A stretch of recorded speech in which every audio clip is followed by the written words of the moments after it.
20 minutos antes de su vuelo, mi corazón dejó de marcar el tiempo. Caí sobre el azulejo de la cocina. Mi padre pasó por encima de mi brazo para revisar el tablero de salidas. «¿Sobrevivirá?», le dijo al paramédico. «Las puertas cierran a las 6». Luego, los tres se fueron a la gala de compromiso de mi hermana. La hija que siempre había importado más. 9 días. 9 días estuve en esa sala de cardiología. Sin llamadas, sin visitas, un monitor, una silla vacía y el sonido de mi propia familia escogiéndola a ella de nuevo. No los llamé. No rogué. Miré la puerta. Al 9º día, se abrió. Mis padres, bronceados y descansados, agitando un bolígrafo de alta como si todavía fueran mis dueños. La enfermera jefa se interpuso entre ellos y mi cama. «No es suya para firmar su alta», dijo. «Ya no». Luego les dijo exactamente qué nombre había reemplazado al de ellos en sus documentos. «Soy Florencia Santos, 34 años. Me gano la vida construyendo puentes. Paso mis días asegurándome de que las cosas no colapsen bajo una carga que nunca se les dijo que llevarían. Permítanme llevarlos de vuelta a esa mañana y a los 20 minutos que terminaron con una familia y me dieron otra. Era el último sábado de junio. Conduje hasta la casa de mis padres antes del amanecer porque ese fue el trato que hice conmigo misma hace años. Seguiría apareciendo incluso cuando ellos no lo hicieran. La gala de compromiso de Camila era esa noche, a 3 estados de distancia en Charleston. Un salón de baile entero alquilado para honrar a la hija que bailaba. Le había comprado una tarjeta, una de verdad, escrita a mano, porque todavía creía que el esfuerzo contaba para algo en esa casa. Sus maletas estaban junto a la puerta principal en una fila ordenada, con las etiquetas ya pasadas por las asas. Mi madre se estaba pintando los labios en el espejo del pasillo. Mi padre caminaba de un lado a otro con su teléfono, actualizando el estado del vuelo como un hombre que temía que el mundo comenzara sin él. «No tenías que venir», dijo mi madre. No se dio la vuelta. «Quería despedirlos», dije. Ese fue el momento en que el suelo se inclinó. Siempre comienza de la misma manera. Un aleteo en lo alto de mi pecho como un pájaro atrapado detrás de mis costillas. Luego mi pulso olvida el ritmo que se supone que debe mantener y comienza a correr hacia la nada.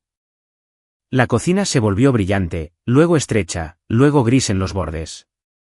Recuerdo haberme agarrado a la encimera. Recuerdo haber fallado. El azulejo subió a encontrar mi mejilla, frío y limpio, y con olor al limón que usaba mi madre. En algún lugar por encima de mí, muy lejos, la voz de mi hermana dijo: «¿Está haciendo esto ahora?» «¿En serio?» «No, está bien, sino haciendo esto». Como una actuación, como un berrinche con un escenario. Mi madre se agachó. Sentí eso, pero su mano se posó en mi hombro de la forma en que sacudirías a alguien para despertarlo, no de la forma en que sostendrías a alguien que se está rompiendo. «Florencia, Florencia, no tenemos tiempo para esto hoy». No pude responder. Mi boca no obedecía órdenes. Mi corazón se lanzaba contra la pared de mí, y yo me estaba apagando como una lámpara con un regulador de intensidad, lento y luego de una vez. Lo último que vi antes de la oscuridad fue la fila de maletas junto a la puerta, empacadas, esperando, más listas para irse de lo que nunca habían estado para quedarse. Alguien llamó al 911. Eso lo supe después. Lo hizo mi padre, y le daré ese crédito. Marcó. Pero incluso mientras la voz del operador llegaba por el altavoz, podía oír la otra conversación que sucedía sobre mi cuerpo. «El vuelo es a las 6. Si nos vamos ahora, lo logramos. No podemos simplemente. Ha tenido de estas antes. Siempre sale de ellas. Yo no siempre salía de ellas». Ese era el punto que nadie en esa cocina había estado dispuesto a escuchar. Pero yo estaba en el suelo, y el suelo no tiene voto. Los paramédicos llegaron en 7 minutos. Lo sé porque mi padre les mencionó el tiempo. 2 de ellos, una mujer y un hombre más joven, y las manos de la mujer fueron las primeras manos esa mañana en tocarme como si valiera la pena salvarme. «Señora, ¿puede oírme?» «Apriete si puede oírme». Apreté, apenas. Se sintió como levantar un coche. Me pusieron una vía. Leyeron la tira de su pequeña máquina, y vi cómo la cara del más joven cambiaba, esa calma plana y profesional se resquebrajaba por medio segundo en algo urgente. Miró a su compañera. Ella miró hacia la puerta. Tenemos que transportarla ahora, dijo. Esto no es un desmayo. Y fue entonces cuando mi padre, con las llaves ya en la mano, dijo las palabras que me seguirían durante 9 días y un salón de baile y el resto de mi vida. ¿Sobrevivirá?, le dijo a ella. Las puertas cierran a las 6. Lo dijo amablemente. Esa es la parte que la gente nunca cree. No fue cruel al respecto. Lo dijo de la manera en que tranquilizarías a un extraño preocupado, dando palmaditas en el aire, guiando a todos hacia la salida. Luego tocó la espalda de mi madre, y mi hermana recogió su portatrajes, y los 3 pasaron alrededor de la camilla y salieron por la puerta principal hacia la pálida luz de la mañana. Lo último que oí fueron las puertas del coche, 3 de ellas. Luego el motor, luego la sirena yendo en la otra dirección. Me desperté con un techo que no conocía y un sonido que sí. El pitido. Constante, mecánico, un poco demasiado rápido. Un monitor cardíaco llevando la cuenta que mi propio cuerpo no era de fiar para mantener. Había una línea de oxígeno bajo mi nariz y un moretón floreciendo de color púrpura sobre mi esternón donde habían electrocutado mi corazón para que volviera a su ritmo. Cardioversión, me diría una enfermera más tarde. Mi corazón había entrado en algo llamado torsades de points, y una máquina y 2 extraños lo habían hecho volver a la normalidad mientras mi familia estaba en algún lugar sobre Virginia. Una doctora estaba al pie de la cama. Ojos jóvenes, cansados y amables. Florencia, estás en el Hospital San Brendan. Estás en la unidad coronaria. Nos diste un buen susto. Mi familia, dije. Mi voz salió como grava. Estamos tratando de contactarlos. El número que tenemos en el archivo va al buzón de voz. Hizo una pausa. ¿Hay alguien más? ¿Alguien a quien podamos llamar por ti? Alguien que debería estar aquí. Y ahí estaba. La pregunta más simple en medicina. ¿Quién es tu persona? La que preguntan para que un paciente asustado no esté solo. Yacía allí en una bata de papel con una quemadura en el pecho. 34 años, y no podía pensar en un solo nombre para darle. El monitor seguía pitando sobre mí, paciente e indiferente, contando un latido que nadie que compartiera mi sangre había pensado que valía la pena perderse un vuelo. No hay nadie, dije. Ella escribió algo. No discutió, pero la vi mirar la silla vacía junto a la cama. La silla de vinilo para visitantes que toda habitación tiene, la que está destinada a acoger a la persona que se queda. Estaba vacía. Permanecería vacía por mucho tiempo. Debería decirles quién soy para que entiendan por qué no lloré. Soy la segunda hija, el medio de la nada, nacida 3 años después de Raúl y 5 años antes de Camila. Yo era la que leía demasiado y hablaba muy poco. Cuando me desmayé a los 9 años en una asamblea escolar y de nuevo a los 11 durante la clase de gimnasia, mis padres desarrollaron una teoría. Y una vez que mis padres tenían una teoría, nunca dejaban que los hechos se le acercaran. La teoría era que Florencia era sensible. Florencia era dramática. Florencia había aprendido que una hija desmayada obtenía atención, y entonces Florencia se desmayaba. Crecí dentro de esa frase como un abrigo 2 tallas más pequeño. Así que hice lo que hacen los niños callados. Dejé de pedir que me creyeran. Conseguí una beca, luego un título, luego una licencia con mi nombre y un sello estatal en ella.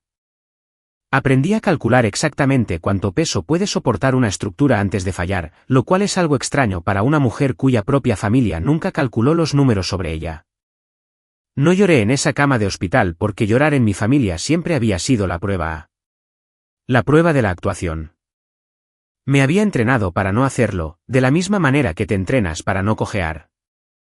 Pero seré honesta con ustedes, porque me lo prometí a mí misma. Debajo de la calma, debajo de la ingeniera, había una niña de 9 años en el suelo de un gimnasio todavía esperando que alguien corriera hacia ella en lugar de alejarse. Esa noche, la primera noche, la sala se oscureció, excepto por el brillo de mi monitor y la franja de luz debajo de la puerta. Una enfermera entró cerca de la medianoche, mayor, robusta, con una cruz de plata en el cuello y gafas de lectura subidas en su pelo gris. Su placa decía Raquel Vargas, enfermera jefe. Revisó mi vía, revisó la pantalla, y luego hizo algo que nadie con bata había hecho todavía. Se detuvo. Tienes la garganta irritada, dijo. ¿Por el tubo? Aquí, puso una taza de papel con hielo picado en mi bandeja y envolvió mis dedos alrededor de ella. Pequeños sorbos, deja que se derritan. Miré esa taza, blanca y lisa, dejando un aro de sudor en la bandeja, y algo en mi pecho que las palas no habían alcanzado se soltó. Una taza de hielo. Eso fue todo lo que se necesitó. La primera cosa que alguien me había dado en 18 horas, y venía de una extraña a la que le pagaban por estar allí. Gracias, dije. Raquel miró la silla vacía, luego a mí. No preguntó dónde estaban todos. Creo que ya conocía la forma de la respuesta. Estoy de turno hasta las 7, dijo. Si necesitas algo, presiona el botón. Lo digo en serio.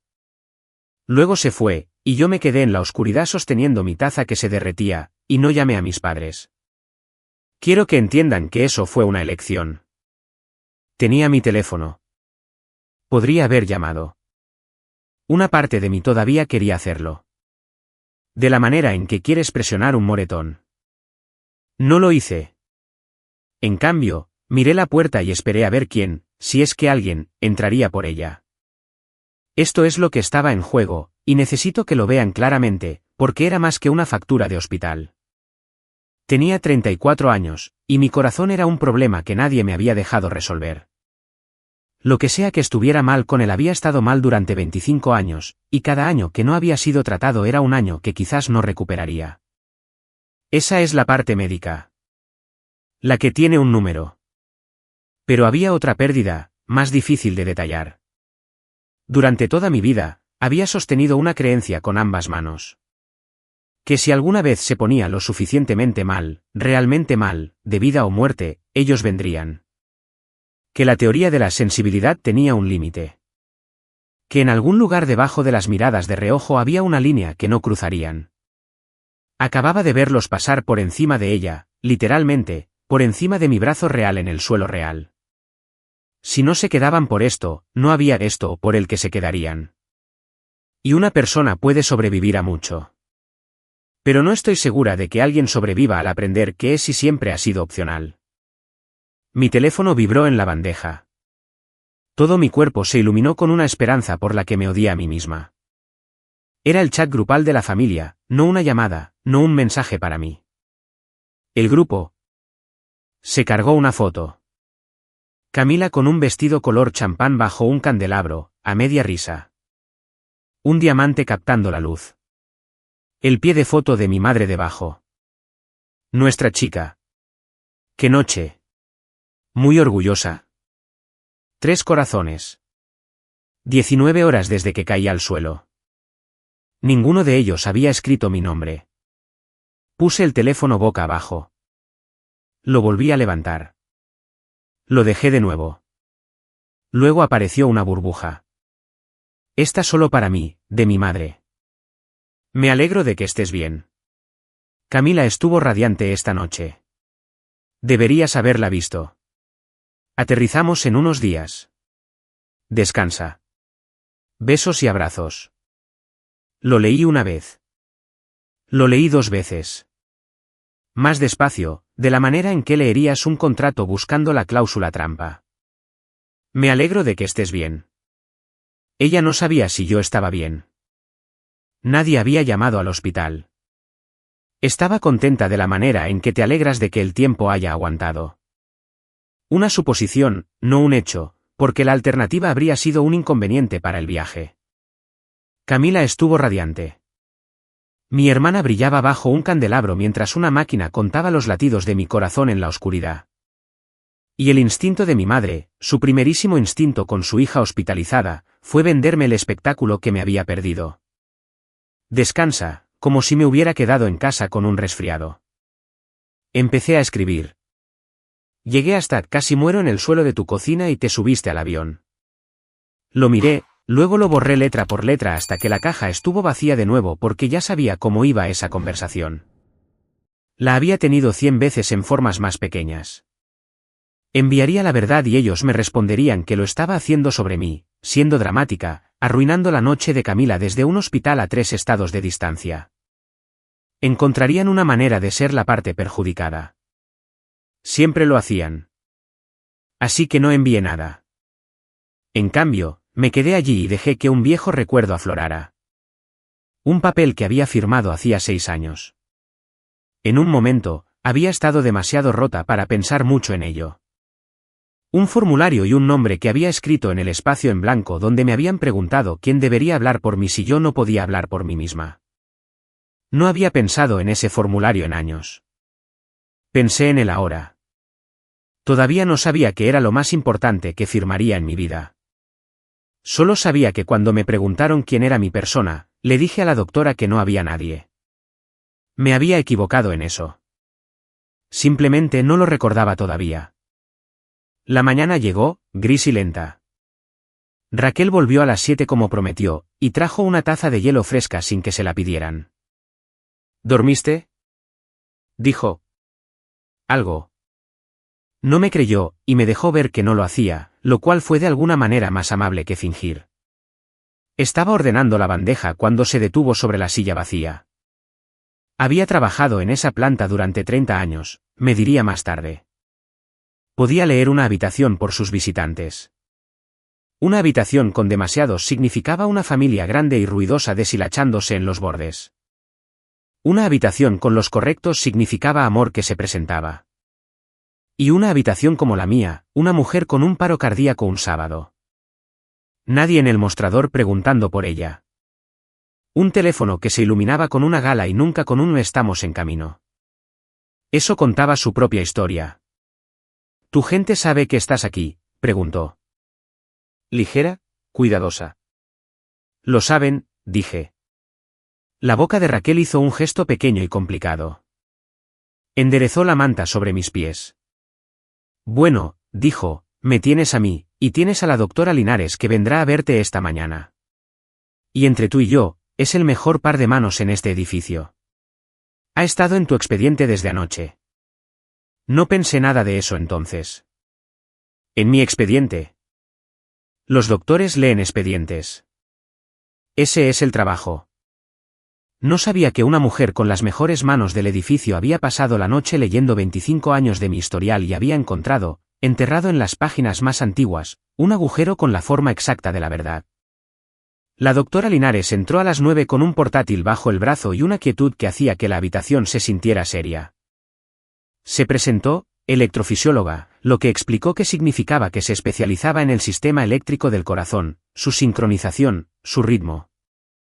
Todo mi problema, resultó, siempre había sido un problema de sincronización. Mi corazón sabía cómo latir. Simplemente no se podía confiar en que latiera a tiempo. He estado revisando tus registros, dijo, acomodándose en la silla.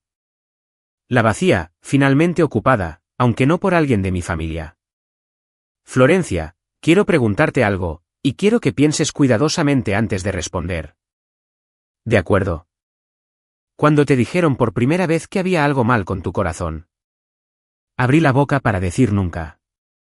Esa era la línea familiar. Nadie me dijo nunca que algo estuviera mal. Me dijeron que estaba bien. Que era dramática. Que estaba bien.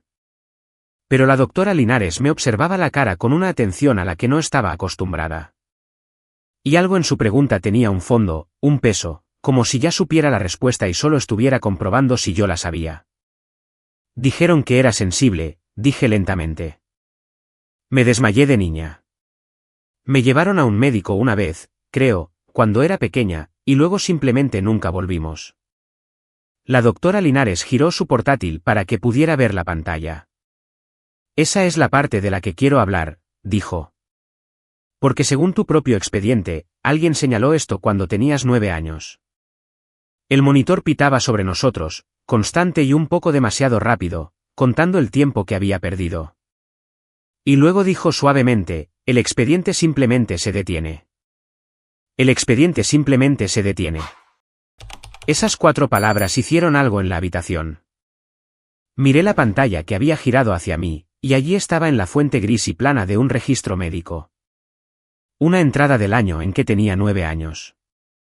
Una remisión, el nombre de un especialista, una frase que aún no entendía. Intervalo QT prolongado, allí en el registro como una piedra en el fondo de un estanque claro, visible todo el tiempo si alguien hubiera mirado. Y debajo, nada. Un vacío donde deberían haber estado los seguimientos. Un silencio de toda una vida representado como un campo en blanco. Recuerdo a ese doctor, dije. El recuerdo surgió frío y completo, como lo hacen los importantes. Había una consulta con una pecera. Me pusieron pegatinas en el pecho. Mi madre me tomó de la mano en la sala de espera y me dijo que me quedara quieta y no armara una escena. ¿Recuerdas haber vuelto? No. Busqué, honestamente, hasta el fondo. Nunca volvimos. Pensé.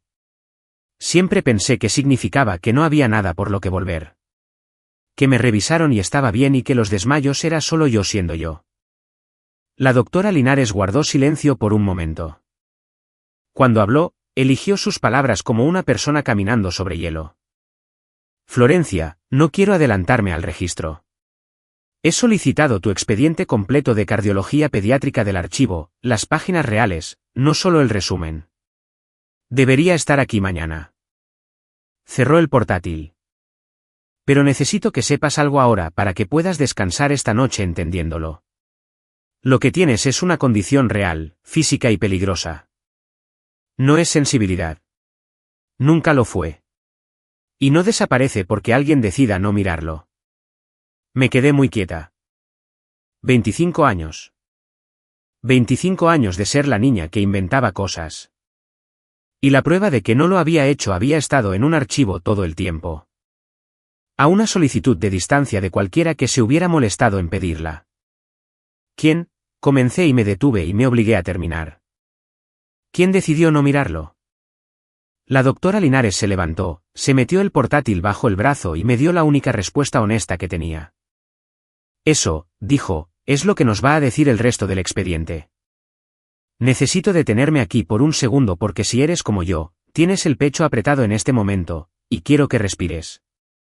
Si esta historia ya te está pesando, si alguna vez has sido la persona a la que no creyeron, tómate un segundo para darle me gusta a este vídeo y suscribirte para que pueda encontrar a otros que necesiten escucharlo esta noche. Y hazme un favor, deja tu ciudad y la hora que es donde estás en los comentarios. Los leo. Ayuda a saber que ya no estoy sentada sola en esa habitación vacía y que estás ahí fuera en la oscuridad conmigo. Ahora, déjenme contarles lo que sucedió al tercer día, cuando un extraño en una computadora dijo un nombre en el que no me había permitido pensar en 6 años. Fue algo pequeño, como suelen ser las cosas más grandes. Una mujer del registro de pacientes pasó con un portapapeles para actualizar mis documentos. Seguro, contactos, los huesos administrativos de estar enferma. Estaba haciendo clic en las pantallas, medio para sí misma, cuando se detuvo. Oh, dijo, frunciendo el ceño ante su pantalla. Hay una directiva anticipada que acaba de llegar del intercambio de registros estatales. Debes haber presentado una en algún lugar hace años y solo se sincronizó cuando ejecuté la actualización completa. En admisión no la habrían visto el sábado. No aparece en un ingreso rápido. Levantó la vista. ¿Amistosa? Nombra a un representante para la atención médica. Eso es genial, en realidad. La mayoría de la gente de tu edad no tiene uno. ¿Quieres confirmar que la información sigue siendo actual? Poder notarial médico listado de, veamos, 2020. Dejé de respirar por una razón diferente a la habitual. ¿Mi qué? Tu representante para la atención médica. La persona autorizada para tomar decisiones médicas si no puedes hacerlo. Giró el portapapeles unos grados. Servicial. Dice aquí que tu representante designado es. Sé quién es, dije, porque lo sabía. Volvió todo de una vez. La noche entera. La forma en que un olor puede transportarte a un año que pensabas que habías dejado atrás. Había firmado esa directiva en la peor noche de mi vida adulta en una sala de emergencias a 2 estados de distancia. Y el nombre que había escrito en el espacio en blanco era el único nombre que había pasado 6 años entrenándome para no decir. Raúl, mi hermano. Déjenme contarles cómo lo perdí porque no pueden entender lo que sucedió después sin ello. Y luego dejaré el pasado donde pertenece. Raúl es 3 años mayor que yo. De niños, era el caballo de batalla de la familia. El que arreglaba los coches, cubría los déficits, conducía 4 horas para mudar a Camila a cada residencia y apartamento por los que pasó. Mis padres lo llamaban ser confiable. Lo que en realidad era, ahora lo entiendo, era ser utilizado. Hace 6 años, en un día de acción de gracias que he reproducido demasiadas veces, Raúl finalmente lo dijo en voz alta. Dijo que lo habían desangrado por Camila y me habían dejado pudrir en una historia sobre ser dramática y que estaba harto de ser la chequera y la mula de la familia. Dijo una cosa más, la que nunca perdonaron. Dijo, un día, Florencia va a tener una emergencia real, y ustedes la van a tratar como una inconveniencia, y yo no voy a estar allí para solucionarlo. Mi padre le dijo que se fuera. Lo cortaron por completo. Nueva familia, -1. Su nombre dejó de mencionarse en la cena. En un año, mi madre podía decir, siempre hemos sido una familia de 4, con una cara seria. Y todos en la mesa asentían. Y yo también asentí. Que Dios me perdone. Porque era más fácil que ser la siguiente en ser cortada. Pero aquí está la parte que nunca le conté a nadie. Ese mismo invierno, tuve un episodio sola en mi apartamento y conduje hasta una sala de emergencias. Y cuando la enfermera de admisión me hizo la pregunta, ¿quién es tu persona? ¿A quién debemos llamar? Me senté en esa silla de plástico a las 2 de la mañana y no pude poner los nombres de mis padres. Mi mano no lo hacía. Alguna parte animal de mí sabía que no vendrían. Así que llamé a la única persona en la que confiaba. Raúl respondió al segundo timbre a las 2 de la mañana. Sinola, solo, ¿dónde estás? Y se quedó al teléfono toda la noche. Y antes de irme, llené una directiva anticipada y escribí su nombre en el espacio en blanco. Y le envié una foto por mensaje de texto, y él me respondió con 4 palabras. Te cubro. ¿Siempre? Luego la vida pasó y el orgullo pasó y nos distanciamos, y nunca volví a llamar. Me dije a mí misma que tenía su propia vida. Me dije a mí misma que estaba bien. Olvidé lo más importante que una persona puede olvidar. Que en algún lugar, un pedazo de papel todavía decía que era mío para llamar.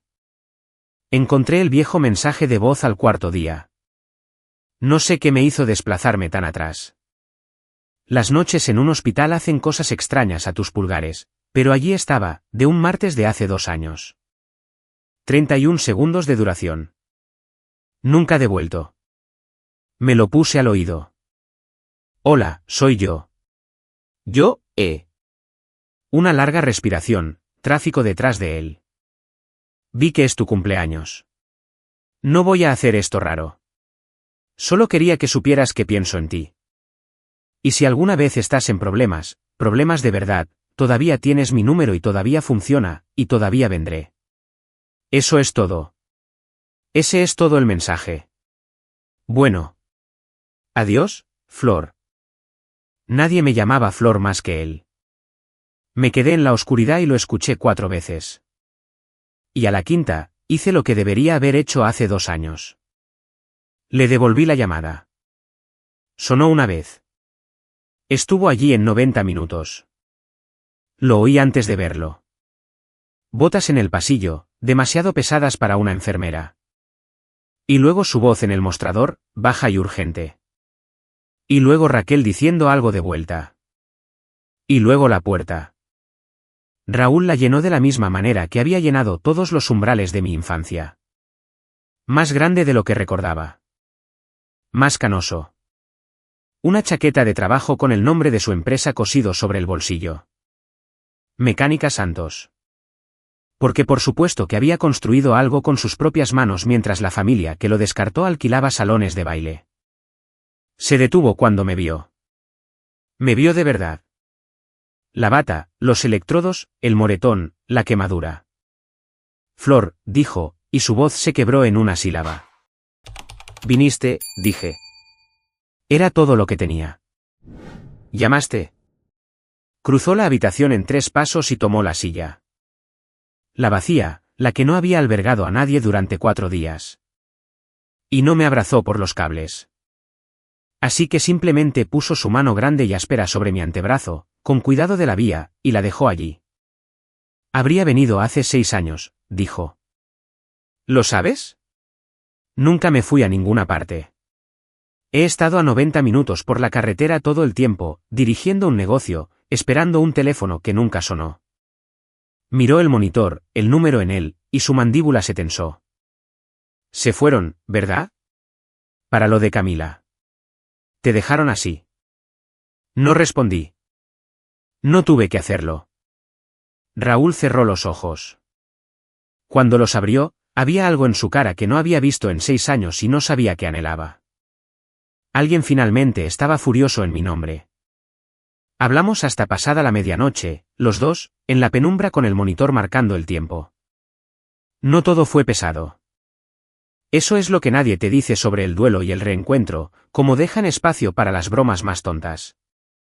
En un momento dado, se me secó la garganta y busqué mi taza de hielo y la encontré vacía.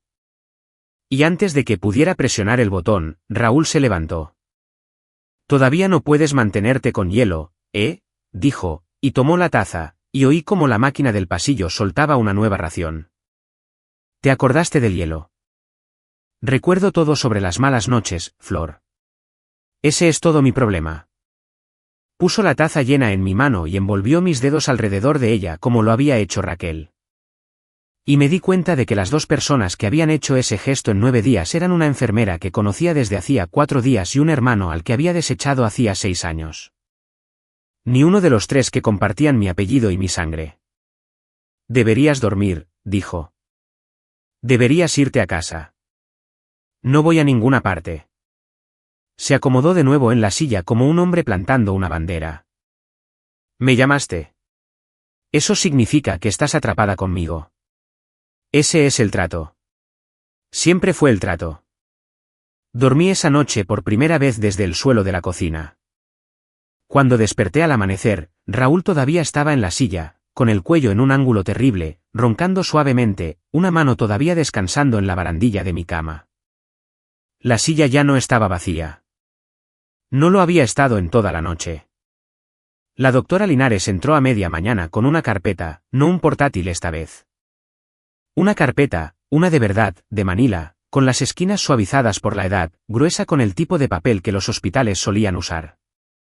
Alguien la había sacado de un archivo del sótano y la había traído en coche por la ciudad, y tenía mi infancia escrita en la pestaña con la letra de un extraño. Santos, Florencia R. Car. P. La puso en la mesita entre nosotros como si fuera más pesada de lo que era. Tu expediente pediátrico, dijo. Lo he leído 2 veces. Quiero repasarlo contigo, y quiero que tu hermano esté aquí si a ti te parece bien. Es mi representante, dije. Debería oírlo todo. Raúl se enderezó en la silla. La doctora Linares abrió la carpeta. La primera página era un electrocardiograma, uno antiguo, desvaído, la cordillera irregular del latido de una niña de 9 años impresa en papel cuadriculado que se había vuelto tostado en los bordes. Puso su bolígrafo a lo largo de una sección. Esta eres tú, a los 9 años, después de la asamblea de la que me hablaste. ¿Ves este tramo aquí? Esta distancia entre estos 2 puntos, ese es tu intervalo QT. El tiempo que tarda tu corazón en reiniciarse entre latidos. El tuyo es largo, peligrosamente largo. Es la razón por la que te desmayas y es la razón por la que casi mueres en ese suelo de la cocina. Pasó a la página siguiente. Un cardiólogo vio esto la misma semana. Lo redactó claramente e hizo una recomendación. ¿Qué recomendación? Me la leyó con las cuidadosas palabras del propio médico de hace 25 años. Una medicación diaria, un beta bloqueante para estabilizar el ritmo, monitorización regular, una conversación sobre un pequeño dispositivo implantado más adelante si los episodios continuaban para electrocutar mi corazón de vuelta a la normalidad si alguna vez volvía a hacer lo que había hecho en ese azulejo. Cada una de las cosas que me habrían mantenido a salvo, escritas, prescritas hace 25 años cuando era una niña de 9 años con una pecera y una pegatina en el pecho. Entonces, ¿por qué? Dijo Raúl muy bajito. Nunca recibió nada de eso. La doctora Linares pasó a la última página de esa sección. Y allí se detuvo, y la vi decidir cómo decir lo siguiente, porque dijo, alguien lo rechazó por escrito. Mi padre llamó esa tarde. Sincronización perfecta. El universo tiene sentido del humor. Casi no contesto. Luego lo hice porque quería oírlo. Quería saber cómo sonaría su voz. 3 días después de una verdad que apenas se empezaba a comprender. Sonaba como un hombre de vacaciones. Ahí está ella. Cálido, fácil, el tintineo del hielo en un vaso en algún lugar detrás de él, y gaviotas. ¿Cómo está mi niña? Les diste un susto a todos. ¿Lo sabes? ¿Dónde estás? Dije. Extendimos un par de días. Parecía tonto volar hasta aquí y no disfrutarlo. El novio de Camila tiene un lugar en la costa. Deberías verlo. Una pausa y luego el giro. Suave como un truco de cartas. Escucha, no dejes que te tengan ahí acumulando una factura por observación.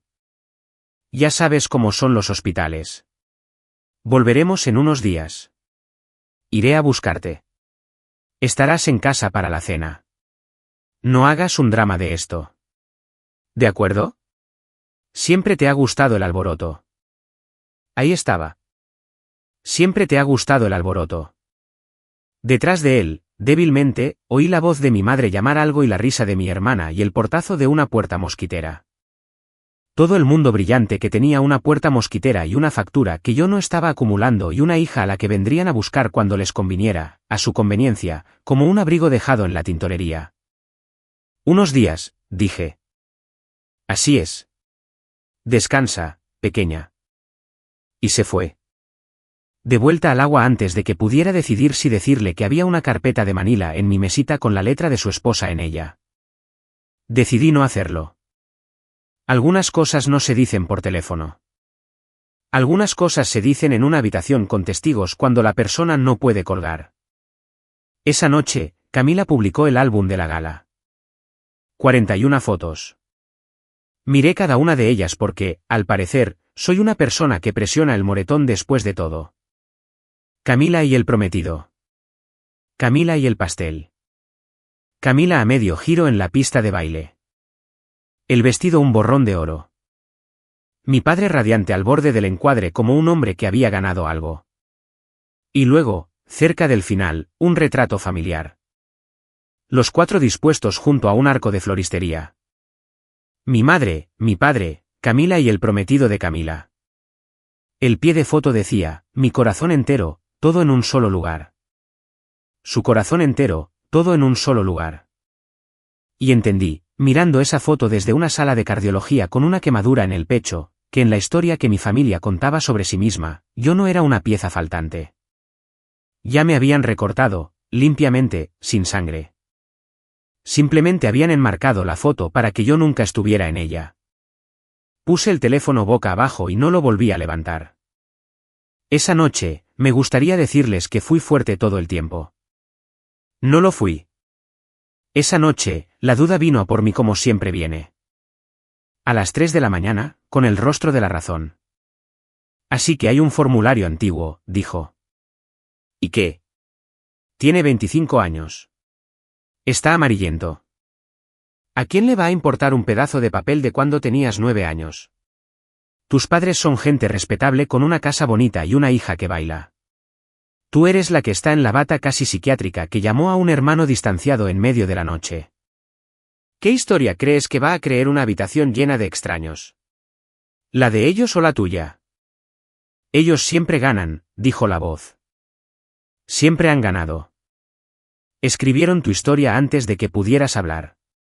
Y cada persona que ha conocido a tu familia ya ha recibido una copia.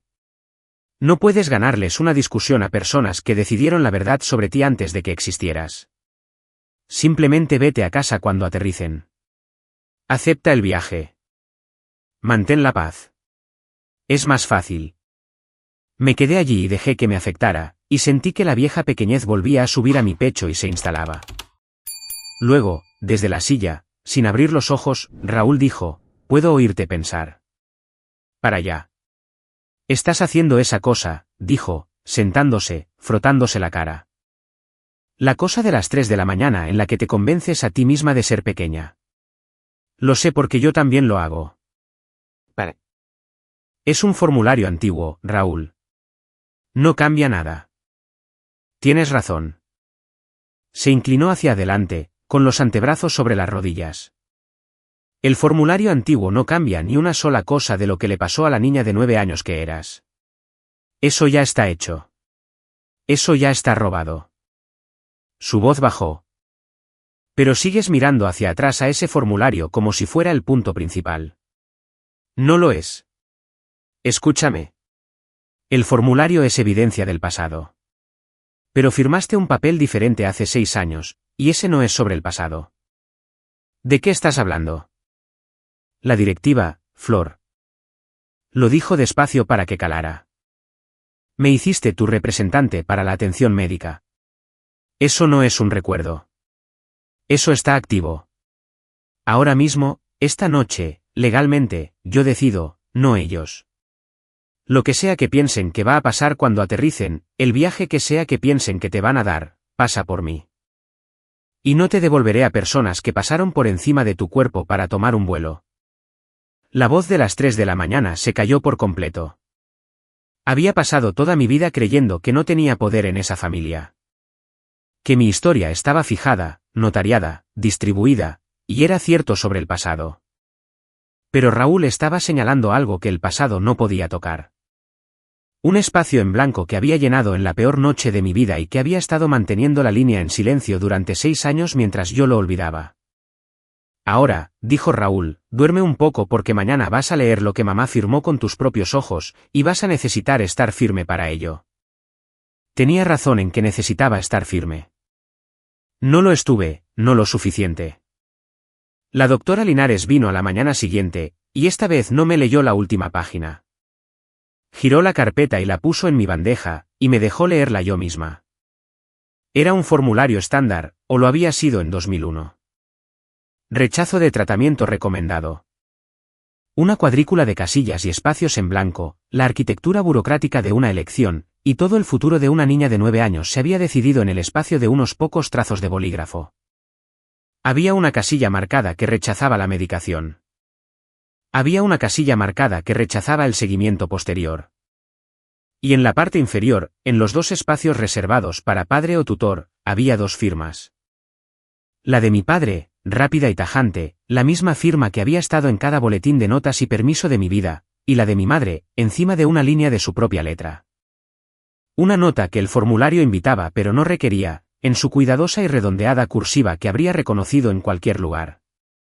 La familia se niega. La niña está bien. No queremos que la etiqueten. Lo leí 3 veces. La niña está bien. Escribió la niña está bien en un documento que rechazaba el tratamiento para lo que me puso en el suelo de una cocina a los 34. No queremos que la etiqueten. No entendemos el riesgo. No, el doctor no lo explicó. No queremos que la etiqueten. Como si el peligro para mi corazón fuera menos aterrador para ella que el peligro para la imagen de la familia. Como si un diagnóstico fuera una mancha y yo fuera lo que podría mostrarla. Mi mano no temblaba. Quiero que lo sepan. Me había entrenado para no hacerlo hace mucho tiempo. Mi mano yacía plana y firme sobre la página amarillenta sobre la cursiva de mi madre.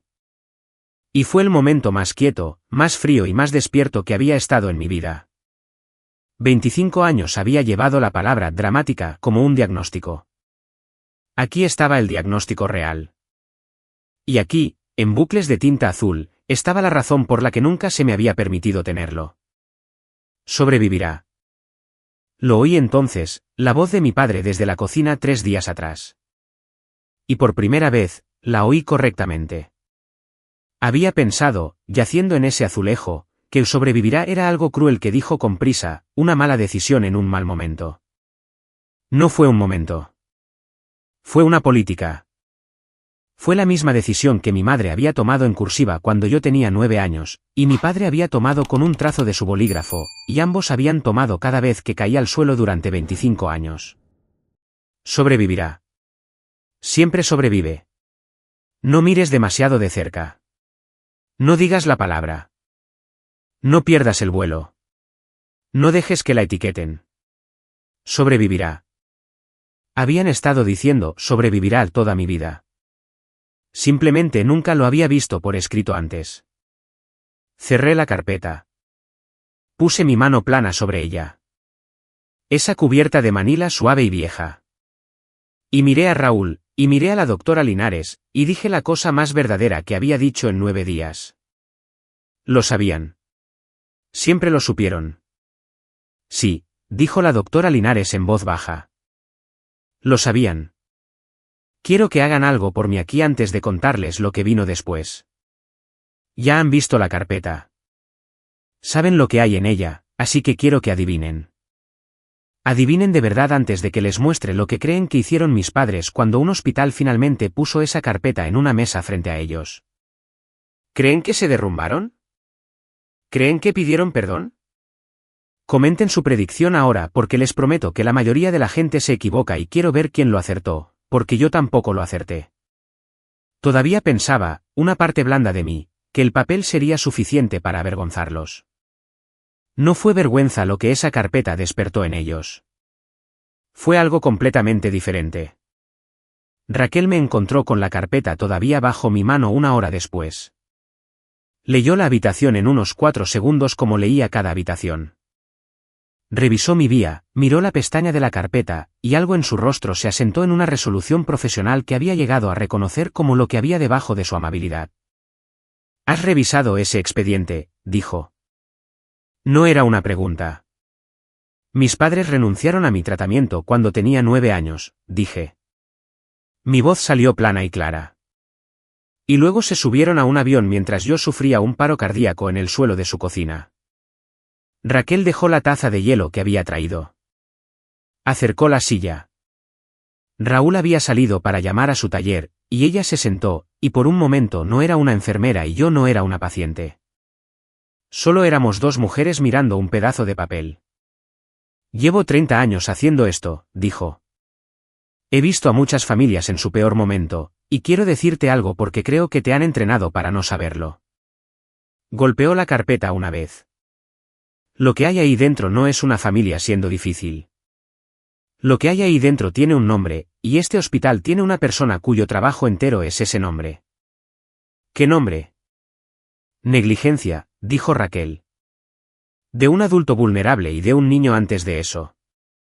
Se levantó, se alisó el uniforme y se dirigió a la puerta con un nuevo propósito. Tú descansa. Voy a hacer una llamada. Hay alguien de trabajo social que necesita conocerte, y va a querer ver esa carpeta. Su nombre era Marcela Fuentes, y vino esa misma tarde con una voz suave y ojos duros.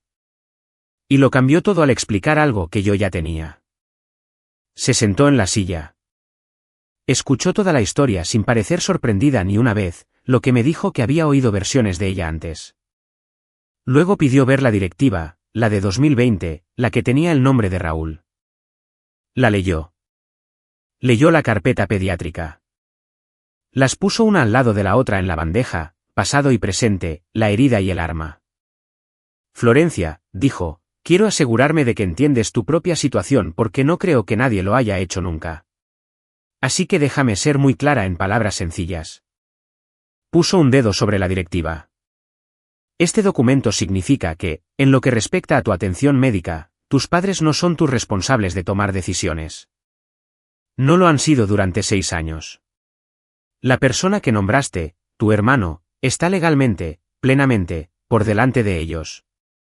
Ellos no lo saben, dije. No, dijo Marcela, no me imagino que lo sepan. Cuadró los 2 documentos, pasado y presente, y me miró con esos ojos duros y amables. Así que, Aquí está la pregunta, y tómate tu tiempo. Tus padres aterrizan en un par de días creyendo que vienen a firmar tu alta y a llevarte a casa. Dejó que eso se asentara. No pueden. No tienen autoridad para hacerlo. La única pregunta que queda, dijo, es si se enteran de eso por mí en este mostrador o por ti. Pensé en la pregunta de Marcela durante mucho tiempo después de que se fuera. De mí o de su mostrador. Si mis padres se enterarían de la verdad por la voz plana y profesional de una trabajadora social o por la mía. La antigua yo, la que borraba el mensaje, la que aceptaba el viaje, la que mantenía la paz, quería que viniera del mostrador. Dejar que un extraño lo entregara, mantenerme fuera de la explosión, no armar una escena, no gustarme el alboroto, no ser etiquetada. Pero ya había leído la carpeta. Había visto La niña está bien de puño y letra de mi madre. Y algo en mí había terminado, no explotado, terminado como se rompe una fiebre. Quiero entender mis opciones, le dije a Marcela a la mañana siguiente. Raúl estaba en la silla. La doctora Linares estaba junto a la ventana. Les había pedido a todos que estuvieran allí porque estaba harta de tomar decisiones sobre mi vida sola en la oscuridad. Todas ellas. ¿Qué se puede hacer realmente? No lo que es cortés, lo que es posible. Marcela abrió una delgada carpeta propia. 3 cosas, dijo. 1. Tu directiva ya es válida. Tu hermano es tu representante. Efectiva de inmediato, no se requiere ninguna acción. 2. Puedes poner una nota formal en tu expediente prohibiendo a tus padres el acceso a tu información y decisiones médicas por completo. Así, nadie en ningún mostrador les entregará tu expediente por reflejo. Eso requiere una firma. La tuya. Hizo una pausa. 3. Lo que hay en esa carpeta pediátrica combinado con lo que sucedió en ese suelo de la cocina cumple nuestro umbral para presentar un informe a los servicios de protección para adultos ahora y una revisión obligatoria del registro pediátrico. Esa no es solo tu decisión. Una vez que he visto lo que he visto, estoy obligada.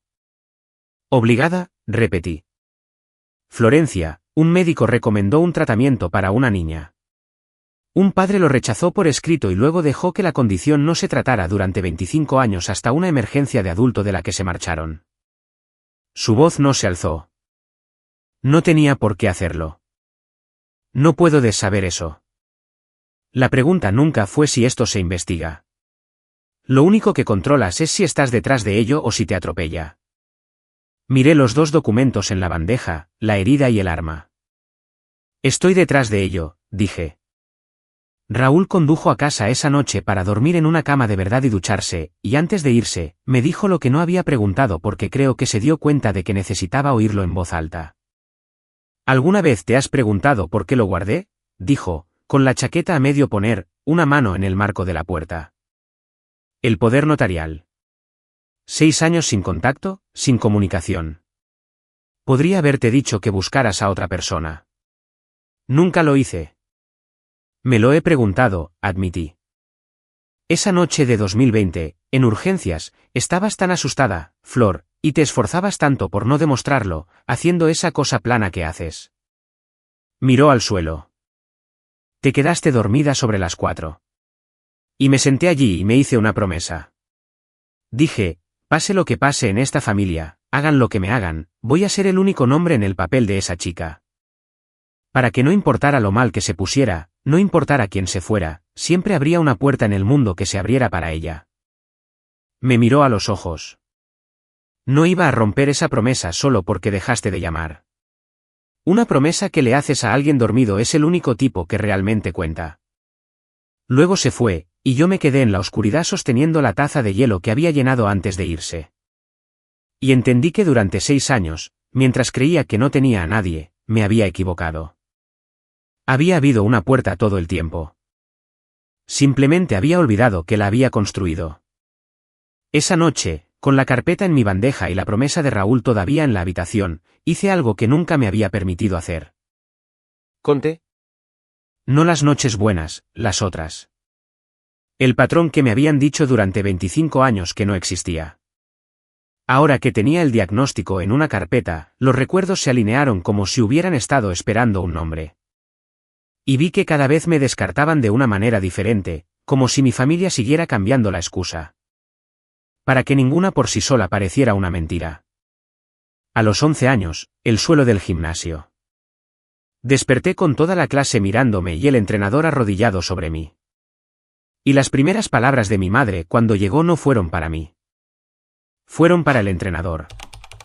Se salta el desayuno. Estamos trabajando en ello. Hipoglucemia. Esa fue la excusa de ese año. Una comida saltada. Fácil. Culpa de nadie. Nada que etiquetar. A los 17 años. La mañana de la final regional de baile de Camila.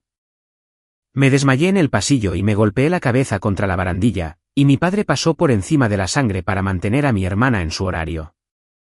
Y más tarde, les dijo a los parientes que me había puesto nerviosa por nada. Ya saben cómo se pone antes de los grandes días de Camila. Celos. Esa fue la excusa de ese año.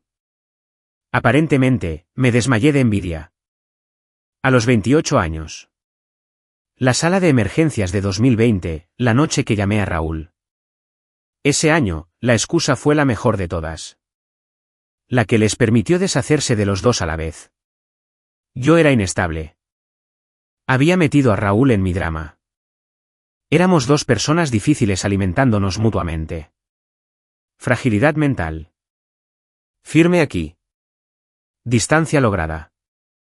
Imagen preservada. Hipoglucemia. Celos. Inestabilidad. 3 mentiras diferentes para una cosa verdadera.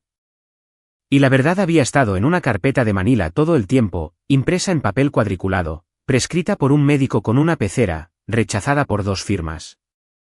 Dejé de contar en 3, no porque no hubiera más, sino porque 3 eran suficientes para tomar la decisión para la que estaba contando. Por la mañana, le dije a la doctora Linares que quería ayudar a construir el registro. Todo él. Cada episodio que pudiera fechar. Para que la revisión no fuera solo un mal sábado, sino la forma de una vida. Y le pregunté algo que no me había atrevido a preguntar antes. El doctor que me vio a los 9, ¿está? ¿Hay alguna manera de saber si se acuerda? Ella ya lo había pensado. Por supuesto que sí. Ahora está jubilado, dijo. Vive a 1 hora al norte. Contacté a su antigua consulta ayer porque una nota tan clara de un médico que documentó un rechazo contra su propia recomendación, ese es el tipo de cosa que un buen doctor no olvida. Hizo una pausa. Hablé con él anoche, Florencia. Se acordaba de ti, una niña de 9 años con un cute largo de libro de texto y padres que no querían escuchar. Dijo que se le quedó grabado durante 25 años. Está dispuesto a poner por escrito lo que recuerda para la revisión. Un testigo de hace 25 años. Un hombre adulto que había llevado el recuerdo de una niña de 9 años a la que no pudo salvar de sus propios padres, esperando todo el tiempo a que alguien finalmente preguntara. No era la única que nunca había olvidado esa consulta. La diferencia era que él había estado de mi lado todo el tiempo, y yo no había sabido su nombre. Sí, dije. Pídele que lo escriba. Esa fue la decisión para la que había estado contando. No venganza, un registro. La diferencia entre gritar a una familia que nunca me oiría y construir algo que se mantendría en pie en una habitación donde no podían colgarme. Más tarde ese mismo día, entró una llamada que no debería haber entrado. Una enfermera suplente, sin saber que la nota aún no estaba en mi expediente, pasó a mi madre directamente al teléfono de la habitación. Contesté por reflejo, pensando que era la consulta de la doctora Linares. Florencia, gracias a Dios, por fin una persona real. Mi madre, enérgica, sin hola. Escucha, solo tengo 1 minuto, pero necesito que hagas algo por mí. Pase lo que pase ahí, y estoy segura de que en su mayoría están exagerando. A los hospitales les encanta exagerar. Necesito que no publiques nada de eso en Internet. ¿Me entiendes? Las fotos de compromiso de Camila están yendo de maravilla, y lo último que necesitamos es que publiques algo triste del hospital y hagas que la gente haga preguntas. Simplemente manténlo en privado. Por tu hermana, puedes hacer eso por una vez. Sostuve el teléfono y miré la carpeta de Manila en mi bandeja. No, ¿estás bien? No, ¿qué encontraron? No, estoy en camino. El primer instinto sin filtro de mi madre a los 6 días de mi hospitalización fue proteger las fotografías. Tengo que irme, dije, y colgué mientras ella todavía hablaba. Y no me sentí culpable. Y esa ausencia de culpa fue el nuevo músculo más extraño que jamás había flexionado. Empeoró antes del vuelo, lo cual debería haber esperado. Cuando la gente no puede ganar dejándote, intentan ganar reescribiéndote. Raúl empezó a recibir las llamadas primero porque se había filtrado la noticia de que había vuelto, que el hijo exiliado estaba sentado en mi habitación de hospital. Mi tía lo llamó, luego un primo, luego un amigo de la familia. Todos comenzando con preocupación y terminando con el mismo guión, el que mi madre claramente había escrito y distribuido. Pobre Florencia. Siempre ha sido frágil. Ya sabes cómo se pone. Esto es lo que hace. Atrae a la gente durante sus episodios. Es un patrón. Lo ha hecho desde que era pequeña. Y ahora tiene a Raúl todo alterado. Y sinceramente, ¿no es una lástima? Justo en medio de la semana más feliz de Camila. Ya no estaban defendiendo el vuelo. Habían pasado del vuelo. Estaban construyendo una nueva historia en tiempo real. Florencia la manipuladora. Florencia la dramática. Florencia que arruinó la semana del compromiso al tener la osadía de casi morir durante ella. Y se lo estaban enviando a todos los que pudieran oír mi versión, inoculando a toda la familia contra la verdad antes de que pudiera extenderse. Eso es lo que pasa con la gente que ha escrito tu historia toda tu vida. Tienen una imprenta y una lista de correo. Y cuando la verdad finalmente aparece, su primer movimiento no es leerla. Es inundar la zona para que nadie más pueda hacerlo. Se están adelantando, dijo Raúl, guardando su teléfono después de la cuarta llamada. La tía Carmen cree que montaste un susto de salud para llamar la atención. Sus palabras. Déjalos, dije, y lo decía en serio, lo que me sorprendió porque finalmente entendí la forma de la lucha. Estaban luchando con la historia, con la reputación, con la versión, con la imprenta. Yo no tenía una imprenta. Nunca la había tenido. Pero tenía algo que su historia no podía tocar. Tenía una carpeta. Tenía una ley. Tenía una firma, la de ellos, y una firma mía. Y a ninguna de las dos le importaba lo que creyera la tía Carmen. Esa tarde firmé. Marcela trajo el formulario que prohibiría a mis padres el acceso a mis decisiones e información médica. Y leí cada línea, y luego puse mi nombre en el espacio en blanco. La misma mano firme que firma los cálculos de carga que certifican que un puente aguantará. Florencia R. Santos. ¿Limpio? Seguro. Es extraño firmar un papel que pone fin a una versión de tu vida. No hubo truenos. Marcela fue testigo. Raúl observaba desde la silla. El monitor pitaba su cuenta indiferente. Y en el espacio de 10 segundos, las dos personas que habían decidido en una consulta con Pecera que yo estaba bien y sin etiquetar y que no valía la pena el seguimiento, por mi propia mano, ya no tenían permitido acercarse a las decisiones sobre mi cuerpo. Eso está hecho, dijo Marcela suavemente, deslizando la página en su carpeta. Eso está hecho, estuve de acuerdo. Por primera vez en 9 días, no me sentí como la niña en el suelo del gimnasio. Me sentí como la ingeniera, la que hace los números y firma con su nombre si algo se mantendrá en pie. El ajuste de cuentas médico llegó el mismo día, y también tenía números. La doctora Linares me sentó, con Raúl allí, siempre allí ahora, y me dijo el costo de 25 años en la aritmética simple de un cuerpo.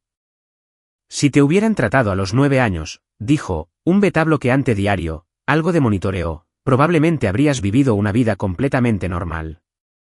La mayoría de las personas con tu condición lo hacen cuando se maneja.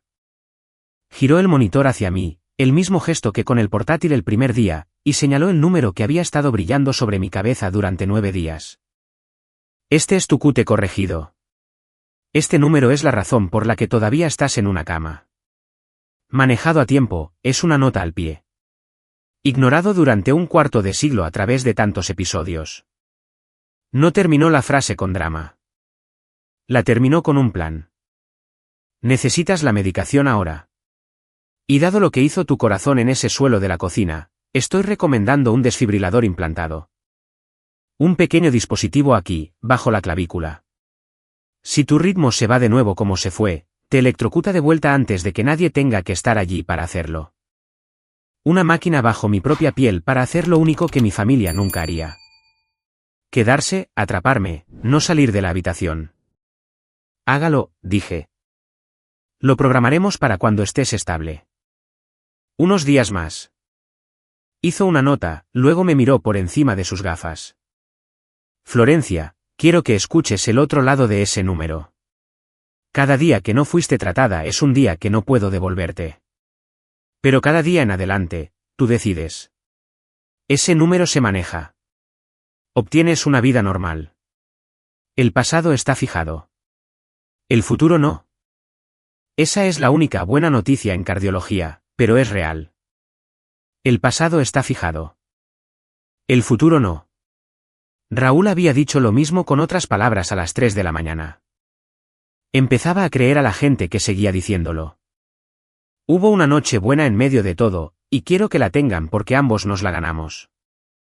Raúl trajo contrabando, café de verdad para él, un batido para mí que la doctora Linares fingió no ver. Raquel pasó al final de su turno, fuera de servicio. Se quedó 20 minutos y nos contó historias de pacientes cuyas familias habían hecho que la mía pareciera razonable hasta que me reí tanto que el monitor lanzó una advertencia y otra enfermera vino corriendo, lo que nos hizo reír más fuerte. En un momento dado, mi taza de hielo se vació, y Raúl y Raquel se levantaron al mismo tiempo para rellenarla y luego se detuvieron y se miraron. Y Raquel dijo, «Oh, ahora eres el hombre del hielo». Y Raúl dijo, «6 años de práctica, señora». Y se convirtió en todo un número, los dos discutiendo la custodia de una taza de papel. Yacía allí en una cama de hospital con el pecho quemado y unos padres vetados y un dispositivo que vendría a vivir bajo mi piel. Y estaba, contra todo pronóstico, feliz. No hay otra palabra. Las personas en esa habitación se habían presentado sin más razón que el querer hacerlo. ¿Saben lo que eso le hace a una persona que pasó 34 años creyendo que era opcional? No te cura. 9 días no pueden curar 25 años. Pero te muestra la forma de lo que se te debía. Y una vez que has visto la forma, nunca más puedes creer que merecías menos. Esa fue la noche antes de que aterrizaran, antes del 9º día. Debería haber sabido que la historia no me dejaría quedarme con la noche buena sin cobrármela. El mensaje de mi padre llegó a las 10 de la noche, mientras Raúl no estaba. Aterrizamos mañana a las 2 de la tarde. Vamos directamente al hospital a firmar tu alta y traerte a casa. Esto ha durado demasiado. Suficiente drama. Nos vemos mañana, papá. ¿Firmar tu alta? Todavía creía que podía. No tenía ni idea, ninguna, de que un formulario que nunca había leído le había despojado silenciosamente de la autoridad de la que estaba tan seguro. Volaba a casa para recogerme como un paquete que había dejado en una taquilla, y la taquilla había cambiado la cerradura hacía 6 años y él no lo sabía. Miré ese mensaje durante mucho tiempo. La antigua yo le habría advertido, habría llamado, lo habría suavizado, lo habría manejado, le habría ahorrado la escena en el mostrador. Mantener la paz. No avergonzar a nadie. Absorber el impacto para que nadie más tuviera que hacerlo. Dejé el teléfono sin contestar. No iba a advertirles. No por crueldad. Necesito que entiendan eso. Sino porque durante 34 años había sido el amortiguador de la familia, la que recibía el impacto en silencio para que la imagen se mantuviera bonita, y estaba harta de ser lo que hacía que sus decisiones fueran indoloras. Habían tomado esta decisión por escrito en una pecera cuando yo tenía 9 años y de nuevo en el suelo de una cocina a los 34. Podían sentir el golpe. Su arma siempre había sido la historia. Mi respuesta no sería una historia más fuerte. Sería una habitación, una carpeta, una ley y la verdad de pie en un umbral donde no podían colgarme. Déjenlos entrar creyendo que todavía eran dueños de la cerradura. Y entonces, porque la historia nunca termina contigo hasta que realmente termina, el suelo se desplomó. Comenzó con una llamada telefónica al hospital de la que no me enteré hasta más tarde. Mi padre, resultó, tenía un amigo, un abogado, compañero de golf jubilado, y había hecho una llamada desde Charleston, todo fanfarronería y papel con membrete, a la oficina de algún administrador, lanzando palabras como derechos de la familia, y lo impugnaremos. Y no quieren una demanda por mantener a los padres alejados de su propia hija. No debería haber funcionado. No tenía base legal. Pero los hospitales son animales cautelosos, y esa tarde, un administrador nervioso apareció en mi puerta, sugiriendo muy suavemente que quizás todo esto era un malentendido familiar, que quizás la mediación sería más sabia que cualquier cosa contenciosa. Que quizás querría reconsiderarlo antes de que llegaran y evitar empeorar las cosas para todos. Y mientras eso todavía resonaba en mis oídos, mi teléfono se iluminó con Camila. Contesté antes de poder detenerme. Estaba llorando. Llanto real, o lo suficientemente real. Camila era una actriz, pero las lágrimas estaban mojadas. Florencia, por favor. Por favor. ¿Tienes idea de lo que le estás haciendo a mamá? No ha dormido. Cree que vas a hacer que la arresten. ¿Estás? Florencia. Esta es mi semana de compromiso. Se supone que es el momento más feliz de mi vida. Y en cambio, todos están susurrando y la tía Carmen está haciendo preguntas. Y todo es sobre ti de nuevo. Siempre es sobre ti. Incluso ahora. Solo ven a casa. Solo déjalo de los papeles y ven a casa y déjanos cuidarte y todos podemos olvidar esto. Por favor, por mí. No he estado siempre. Se detuvo porque iba a decir, no he estado siempre ahí para ti. E incluso Camila no pudo terminar esa frase a un teléfono de hospital. Pero el daño estaba hecho.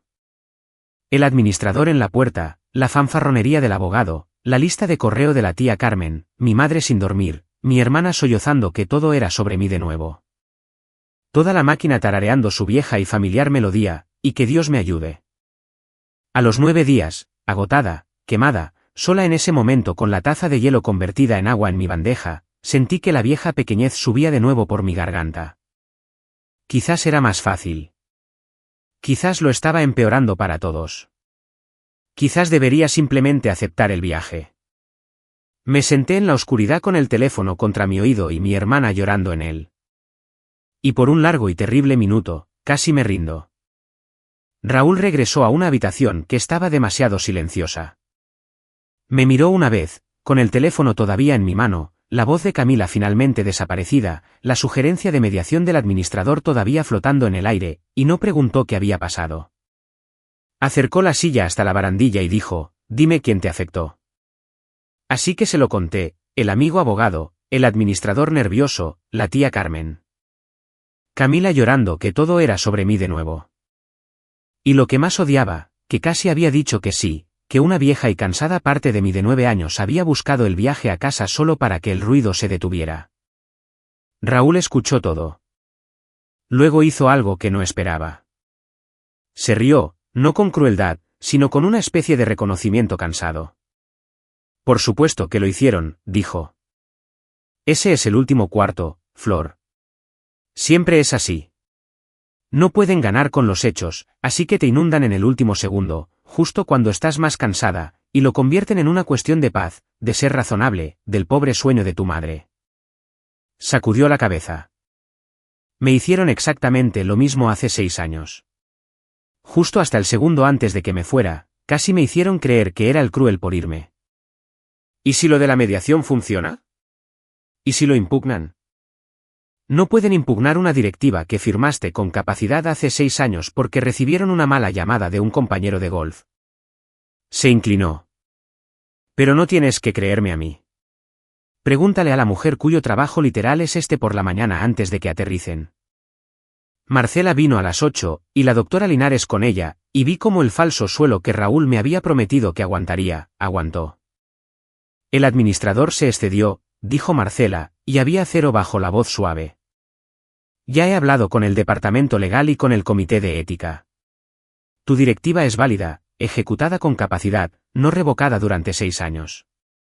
Es la que manda. Una llamada del amigo de tu padre no cambia nada, excepto que ahora está en mis notas como un intento de presionar a una paciente vulnerable. Puso su carpeta en la bandeja. Y la remisión está presentada. Desde esta mañana, los servicios de protección para adultos tienen una revisión abierta y el registro pediátrico es parte de ella.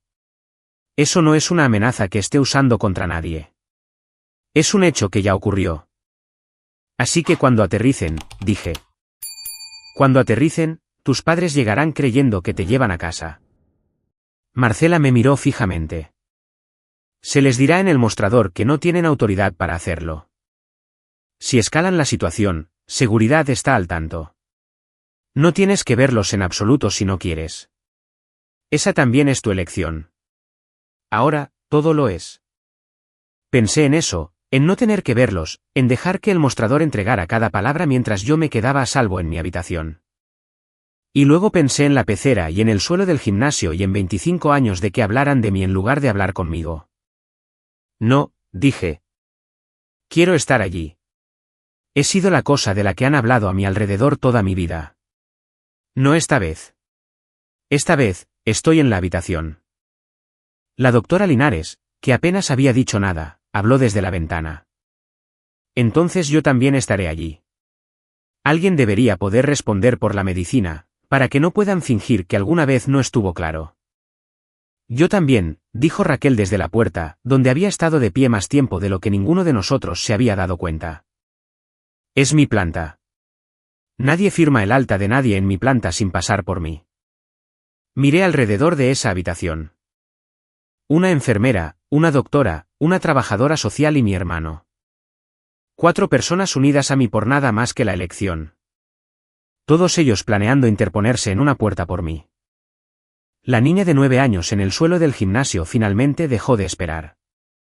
Alguien había venido. 4 personas. Habían estado viniendo todo el tiempo.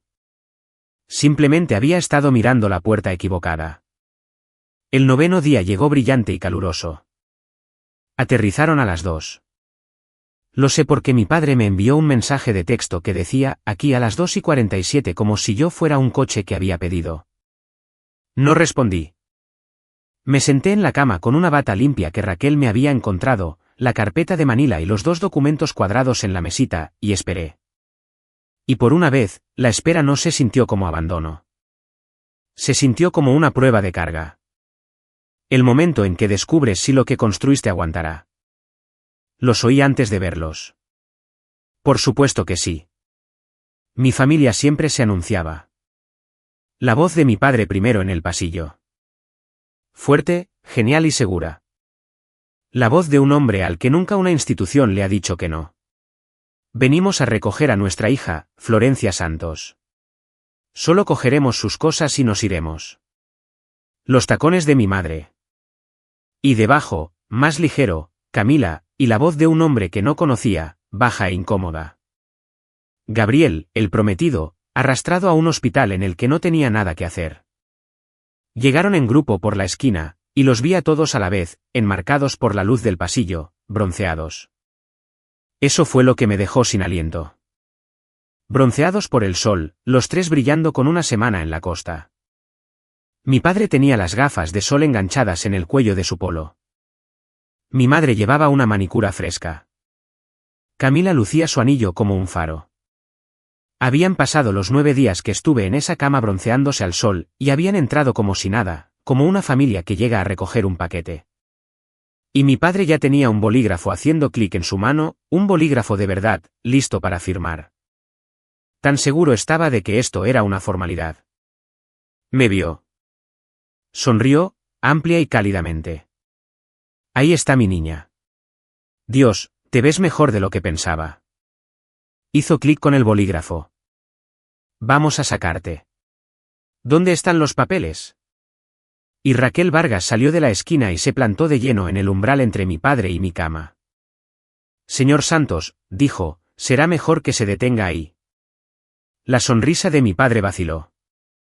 De la manera en que vacila la sonrisa de un hombre cuando una mujer que ha decidido que está por debajo de su atención no se mueve. Lo siento. Solo estamos aquí por nuestra hija, familia. Si pudiera indicarnos dónde está el alta. No hay alta que usted pueda firmar, dijo Raquel. Tranquila, inamovible. 30 años de pararse en umbrales en su columna vertebral. Florencia no será entregada a ustedes. No creo que entienda. La voz de mi padre adquirió la calidez paciente y peligrosa de un hombre que explica algo obvio. Somos sus padres. Este es un asunto familiar.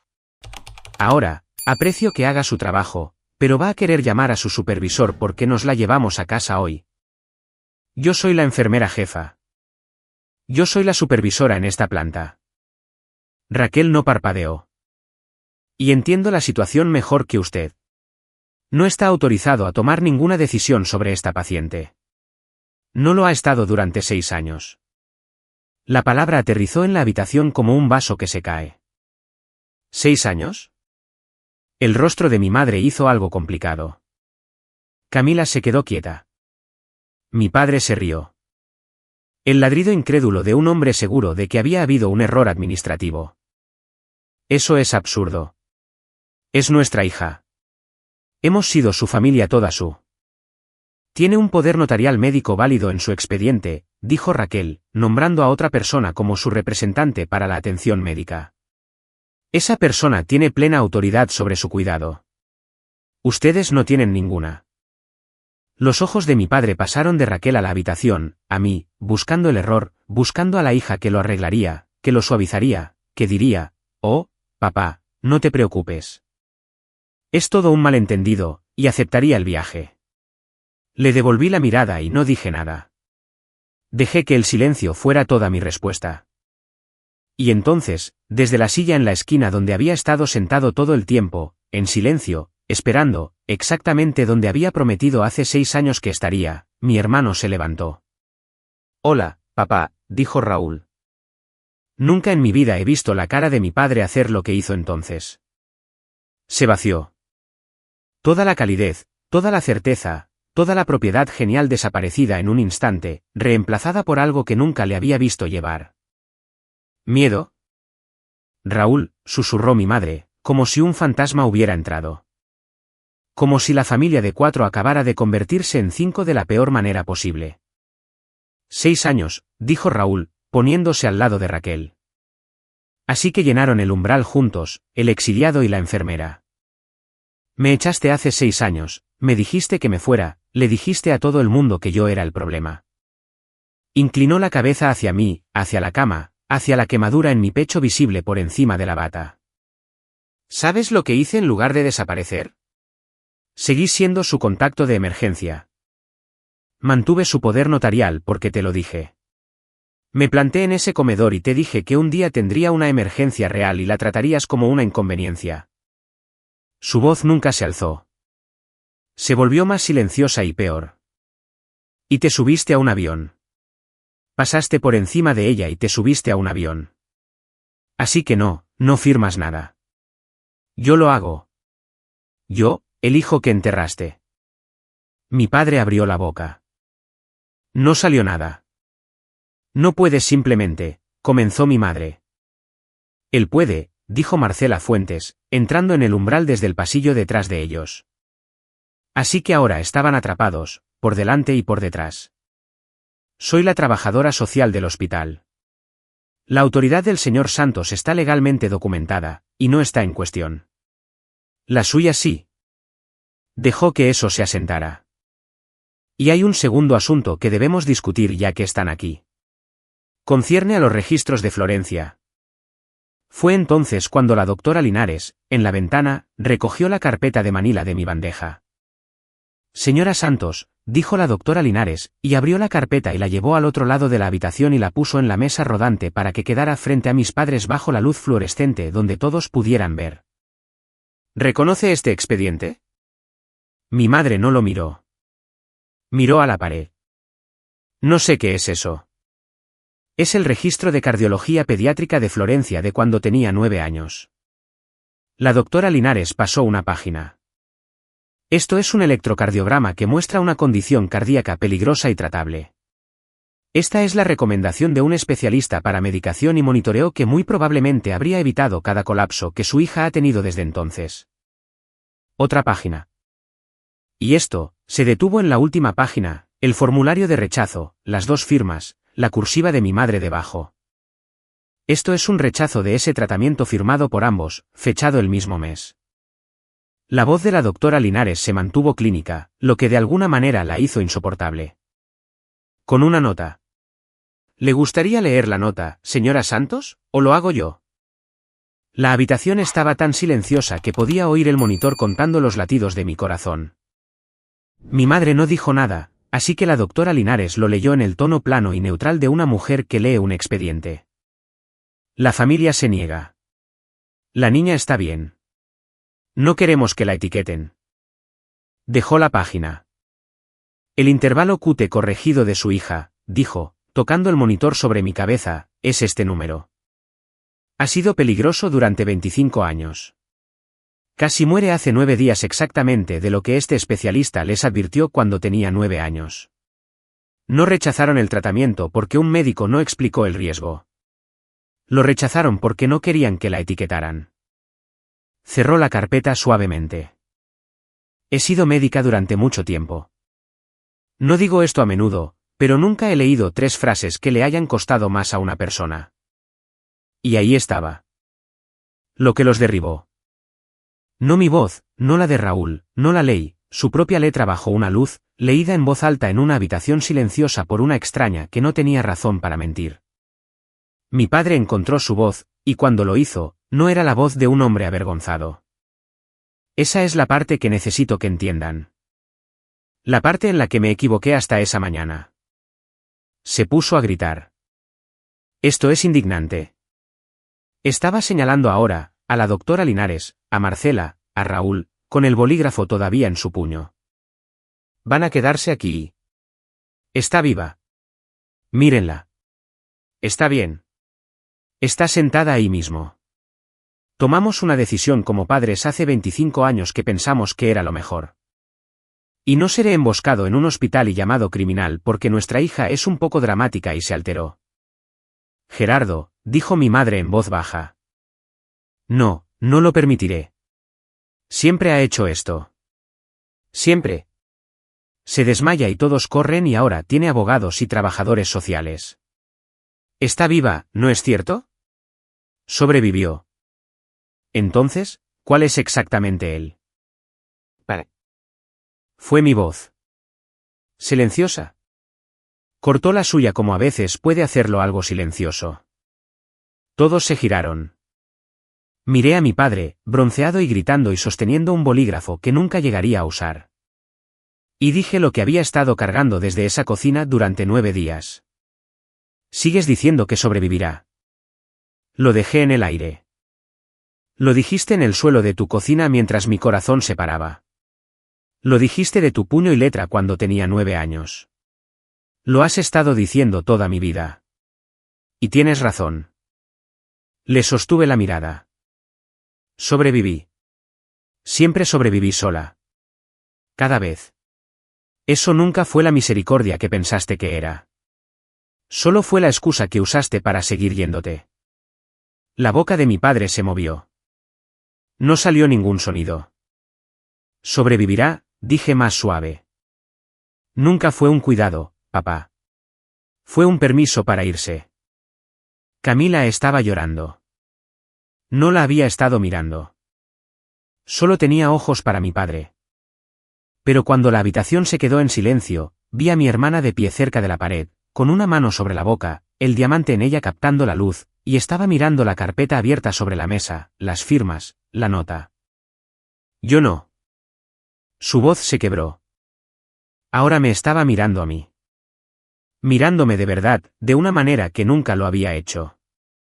Florencia, no sabía que era real. Lo juro. Me dijeron que tú. Toda mi vida. Me dijeron que lo hacías para llamar la atención.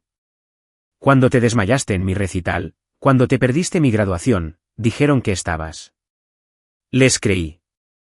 Les creí porque eran mamá y papá. ¿Y por qué iban a Miró de nuevo la carpeta y se encogió como si le hubiera quemado. Había un médico de verdad. Había un. Podrías haber muerto a los 9 y yo te llamé. Te llamé llorando en esa cama por mi compromiso. Su rostro se arrugó. Oh, Dios mío. Por mi compromiso. Por un momento, pensé que podría cruzar la habitación. Pensé que la carpeta podría hacerle a Camila lo que nada más había hecho y romper la historia y devolverme a una hermana. Dio un paso hacia mí y entonces mi madre dijo, Camila. Con esa voz específica, la que había dirigido a toda nuestra familia durante 34 años. Y mi hermana se detuvo. Miró a mi madre. Me miró a mí. Y vi como la atracción de 30 años de ser la favorita, la segura, la que nunca tuvo que elegir, ganaba por un pelo a la verdad que acababa de leer. Lo siento, me susurró Camila. Y lo decía en serio, creo. Pero retrocedió hacia ellos, no hacia mí. Y su prometido la tomó del brazo, y el momento se cerró como el agua sobre una piedra. Lo sentía. Tampoco se iba a quedar. Ambas cosas eran ciertas. En mi familia, generalmente lo eran. Marcela cerró la carpeta y se la devolvió a la doctora Linares, y se dirigió a mis padres con la calma practicada de una mujer que ha terminado 100 de estas mañanas. Aquí es donde están las cosas, dijo. El hermano de Florencia es su responsable de decisiones médicas. Ustedes, según su instrucción firmada, tienen prohibido el acceso a su información y decisiones médicas. Hay una revisión abierta de los servicios de protección para adultos sobre tanto el registro pediátrico como los eventos de hace 9 días. Serán contactados a través de los canales adecuados, y ya no están autorizados a estar en esta unidad como sus contactos. Miró hacia la puerta. Seguridad los acompañará a la salida. Pueden irse por su cuenta o con ellos. Esa es la única opción que les queda aquí. Mi padre miró alrededor de la habitación por última vez. Buscando la salida de la trampa. Buscando a la hija que lo arreglaría. Buscando la versión de la mañana en la que él todavía estaba a cargo. No había ninguna. Hizo clic para cerrar su bolígrafo. Un sonido tan pequeño. Lo dejó en la mesa rodante junto a la carpeta. El bolígrafo con el que estaba tan seguro de que firmaría. Y no se despidió de mí, y tampoco mi madre. Y esa ausencia fue su propia clase de confesión. Se dieron la vuelta y salieron de la misma manera que habían salido de la cocina 9 días antes. Rápidamente, sin mirar atrás, más listos para irse de lo que nunca habían estado para quedarse. Camila se demoró medio segundo en la puerta. Me miró. Miró la silla vacía junto a mi cama y a Raúl de pie a su lado, y creo que por primera vez en su vida, mi hermana entendió cuál de las dos había estado realmente sola. Luego ella también se fue. La habitación se quedó en silencio. Raquel exhaló. Raúl se sentó de nuevo en la silla, su silla ahora, y puso su mano sobre mi antebrazo, con cuidado de la vía, como lo había hecho la primera noche. Y descubrí que no estaba temblando. No estaba llorando. Estaba tranquila, y estaba firme. Y estaba, por primera vez en 34 años, completamente libre. Si alguna vez has tenido que poner un muro entre tú y las personas que se suponía que debían amarte primero, si alguna vez has tenido que elegir tu propia vida en lugar de mantener la paz, quiero oírlo. Cuéntame el límite que te salvó. Leo cada uno. Me colocaron el desfibrilador 11 días después del suelo de la cocina. Una forma pequeña y dura bajo mi clavícula ahora. Una máquina que hará lo único que mi familia nunca haría. Quedarse en la habitación y atraparme si mi corazón alguna vez intenta irse de nuevo. A veces pongo mi mano sobre él. Es lo más leal que poseo. La revisión de los servicios de protección para adultos siguió adelante. El cardiólogo jubilado envió su carta. La carpeta, las 2 firmas, la nota en la cursiva de mi madre, la niña está bien, se convirtieron en parte de un registro que ninguna imprenta o lista de correo podría reescribir. Mis padres responderán por ello a través de los canales adecuados, con calma, en papel, que es el único lenguaje que alguna vez los iba a alcanzar. Nunca volví a hablar con ellos sobre mi cuidado porque ya no tienen voz en él. Raúl sí. Mi hermano, El que enterraron, el único nombre que permaneció en mis documentos a través de 6 años de silencio, me llevó a casa desde ese hospital y ha respondido cada llamada desde entonces al segundo timbre. Camila envió un mensaje de texto un mes después. Pienso en la carpeta todos los días. Siento haber retrocedido. Creo que lo siente. También noté que todavía no ha dado un paso adelante. En mi familia, esa siempre fue toda la historia. Un lo siento desde una distancia segura no es lo mismo que quedarse. Esto es lo que 9 días en esa sala me enseñaron, y lo diré una vez claramente y luego los dejaré ir. Me decían que sobreviviría como si vivir sola fuera lo mismo que ser amada. No lo es. Sobrevivir a lo que tu familia te hace no es prueba de que tuvieran razón al hacerlo. Solo es prueba de cuánto puedes cargar antes de que alguien finalmente elija ayudarte a dejarlo. Alguien eligió. Una enfermera con una taza de papel con hielo. Una doctora que leyó las páginas antiguas. Un hermano que le hizo una promesa a una niña dormida y la cumplió durante 6 años. La silla junto a mi cama ya no está vacía. Y nunca lo estará de nuevo porque finalmente aprendí la diferencia entre las personas que comparten tu sangre y las personas que se presentan. Esa es mi historia. 9 días, una carpeta y las 2 firmas que hablaron más fuerte que cualquier cosa que yo pudiera haber dicho. Si esto llegó a alguien a quien siempre le han dicho que es demasiado, que sobrevivirá, así que está bien, compártelo con la única persona que lo necesita. Nombra a tu propia persona. Suscríbete y nos vemos en el próximo.